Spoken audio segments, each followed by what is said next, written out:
मैं हूं ऐश्वर्या कपूर और आप देख रहे हैं मेरे साथ पूछता है भारत। दर्शकों, आज ऐश्वर्या के एजेंडा में बात महाकुंभ की। आज आपको उन सबको बताना बेहद जरूरी है कि क्यों और क्या महत्व है कुंभ का सनातनियों के लिए, भारतीयों के लिए।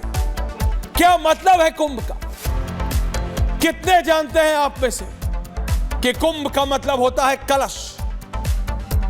कलश, कलश समझते हैं ना? कांसे का कलश पूजा में रखा रहता है, मंदिर में रखा रहता है। क्योंकि यह बताना बेहद जरूरी हो चुका है। जो कह रहे हैं डुबकी लगाने से भूख नहीं मिटेगी। डुबकी तो लगा लोगे, लोगों की नौकरियां कैसे लगवाओगे? बहुत सवाल खड़े हो रहे। कोई कह रहा है अरे 7,500 करोड़ रुपए क्यों लगा दिए, क्या जरूरत थी, भागते आते और चले जाते। क्या होता, क्या हो जाता? उन सबको पता होना चाहिए जब 45, 46, 47 करोड़ श्रद्धालु एक जगह 12 स्क्वायर किलोमीटर एरिया में इकट्ठे होते तो अगर इंतजाम ना हो तो क्या नहीं हो सकता। आज ये बेहद जरूरी है आपको बताना कि महाकुंभ एक ऐसा धार्मिक मेला है जिसका विश्व में कोई सानी नहीं, यानी उसकी कोई बराबरी नहीं। यह कुंभ हर 12 साल में 4 प्रमुख नदियां, यह ध्यान रखिएगा, 1, 2, 3, 4 प्रमुख नदियां, गंगा, जमुना जी, गोदावरी और शिप्रा के तट पर आयोजित किया जाता है। लेकिन क्या आप जानते हैं कि यह 12 साल के अंतराल पर ही क्यों आता है? नहीं जानते ज्यादा लोग। अधकचरा ज्ञान ज्यादा हानिकारक होता है लोगों, और इसीलिए आज उन सब नेताओं को बताने की जरूरत है।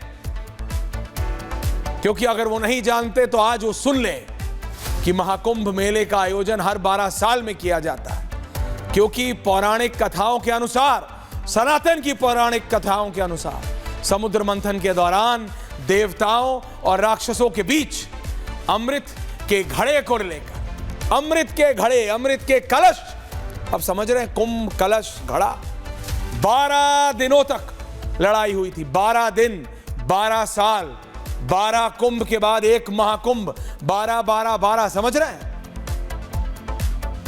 लड़ाई चली 12 दिन तक। मान्यता है कि इस लड़ाई के दौरान 12 जगहों पर, फिर 12 जगहों पर अमृत की बूंदें गिरी थी, जिनमें से 4 जगह पृथ्वी पर और 8 जगह देवलोक में थी। प्रयागराज वो 4 जगहें हैं, ग्राफिक है हमारे पास शर्मा। प्रयागराज, हरिद्वार, उज्जैन और नासिक। रिपीट कर रहा हूं, प्रयागराज, हरिद्वार, उज्जैन और नासिक है। कहा जाता है कि इस दौरान नदियों, ये जो नदियों का अमृत, मतलब नदियां अमृत में बदल गई थी। इसीलिए दुनिया भर के तीर्थयात्री पवित्रता के सार में स्नान करने के लिए कुंभ मेले में जाते हैं। तो अब उन्हें पता चला कि डुबकी क्यों लगाते हैं सनातन के हिसाब से। क्यों इन 4 नदियों के तट पे हर 12 साल बाद कुंभ मेले के कई प्रकार के होते हैं, जिनमें से महाकुंभ मेले का आयोजन हर 144 साल बाद होता है, यानी हर 12 साल के बाद कुंभ और 12 कुंभों के बाद महाकुंभ। जबकि पूर्ण कुंभ मेले का आयोजन हर 12 साल में किया जाता है। कुंभ या महाकुंभ मेले को अन्य कुंभों से ज्यादा खास माना जाता है क्योंकि नवग्रहों की पोजीशनिंग की वजह से।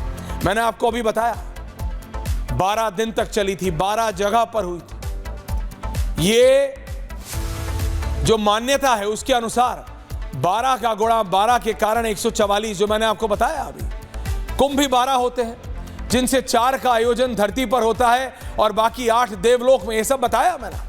हर 144 साल बाद प्रयागराज में महाकुंभ क्यों होता है, ये आपको समझाने की जरूरत है। उन राजनेताओं को समझने की जरूरत है। इसलिए राजनीतिक नहीं, थोड़ा बहुत सीमित, जो थोड़ा बहुत मुझे मालूम है वो आपको बता रहा। जो पूर्ण कुंभ या नॉर्मल कुंभ किसे कहते हैं, जो हर 12 साल में आता है, इसे कभी कभी केवल कुंभ, जैसे मैंने कहा पूर्ण कुंभ के कुंभ कहते हैं, हर 12 साल में आता है। हर 12 साल में एक जगह निश्चित होती है। भारत में ये 4 कुंभ यानी प्रयागराज दोबारा, हरिद्वार, नासिक और उज्जैन, ये वही 4 स्थान हैं जहां कहा गया था धरती पर 4 स्थानों पर अमृत की बूंदें गिरी, वो हरिद्वार, नासिक, उज्जैन और प्रयागराज। ये बारी बारी लगता है हर 12 साल। एक और है अर्ध कुंभ मेला, इसे आधा कुंभ कहते हैं। ये 2 मतलब कुंभ के बाद जब 2 पूर्ण कुंभों के मेले के बीच लगभग 6 साल में, हर 6 साल में प्रयागराज और हरिद्वार में ही लगता है। अर्ध कुंभ सिर्फ प्रयागराज और हरिद्वार में लगता है।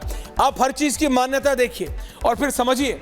और ये मैं मानता हूं कि ये अखिलेश यादव भी जानते हैं, क्योंकि पहली डुबकी उन्होंने हरिद्वार में लगाई थी और अब प्रयागराज में। राजनीति के लिए कोई भी कुछ भी बोले, सनातनी सनातनी, आप अपने आप को जातियों में बांट के देख लीजिए। राजनीति के लिए जातियों की राजनीति कर लीजिए, लेकिन मालूम सबको है, मान्यता सबको पता है और सब मानते हैं।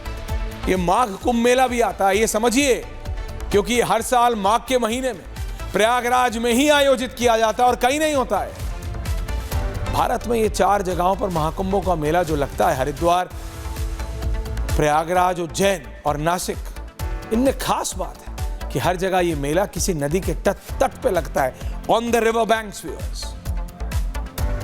जो आप प्रयागराज की जरा ये ग्राफिक से हटिए, ये अभी हरिद्वार की तस्वीर है, ये प्रयागराज की तस्वीर है, ये उज्जैन का शिप्रा नदी का तट है, ये नासिक की गोदावरी नदी का तट है। ये तस्वीरें जरा देखिए आप और समझिए कि क्या महत्व है, क्या महत्व है इस महाकुंभ का। महाकुंभ हिंदू धर्म का, सनातन का एक खास पर्व है। इसमें करोड़ों, अनगिनत लोग, आप समझ रहे हैं, 40 करोड़, 42, 45, 46, 47, 48 करोड़ लोग 12 स्क्वायर किलोमीटर, 12 स्क्वायर किलोमीटर के एरिया में कर रहे हैं।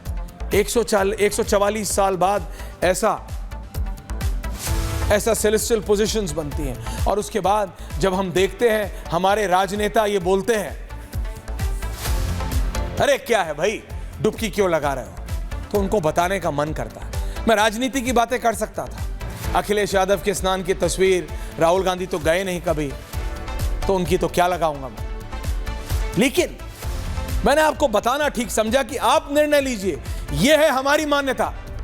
क्यों 12 साल बाद कुंभ आता है, क्यों इन 4 जगहों पर लगता है, क्यों यह महाकुंभ जो 144 साल बाद आता है, उसका अपना एक अलग इतना प्रबल महत्व है सनातन के हिसाब से, हमारे हिंदू संस्कृति के हिसाब से। और उसके बाद जब हम अपने राजनेताओं को ऐसी ओछी टिप्पणी, और कोई शब्द नहीं है मेरे पास, सच ऐसी हल्की बात करते हुए देखते हैं, such frivolous talks, I feel amazed. क्या ये अखिलेश यादव को नहीं पता कि महाकुंभ की क्या महत्वता है? क्या ये राहुल गांधी को नहीं, हो सकता है राहुल गांधी को ना पता हो, लेकिन खड़गे साहब को नहीं पता, ये मैं नहीं मान सकता। सुधांशु जी, अनुराग जी, अखिलेश यादव को पता है, मृत्युंजय जी, तेजस्वी यादव को पता है, ऑल